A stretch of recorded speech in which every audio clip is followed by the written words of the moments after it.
कशी पाय पडते महादेवाच्या मंदिरात आल्यानंतर गुंजन कशी पाय पडते बघा. गुंजन बाळा, गुंजन बघा कशी फूल वाहून जे बाप्पा करू राहिली. तिनं फूल तोडले होते महादेवाला जाण्यासाठी. रोज दर्शन घेण्यासाठी महादेवाला चल म्हणते मला. मम्मीला आणि पप्पाला दोघांना पण घेऊन येते सोबत. ओम नमः शिवाय उजव्या हाताने व्हायचे बाबा.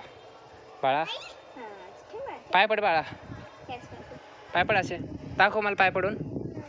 गुंजन बाळा पाय पडून डोकं टेकून पाय पडायचं बाळा. हां हात जोडले बाळाने. ठीक आहे. कशी पडते भाऊ ती पाय, कशी पडते बघा. डोकं टेकून कशी पाय पडते. डोकं टेकून बघा, डोकं टेकून पाय पडते गुंजन आमची.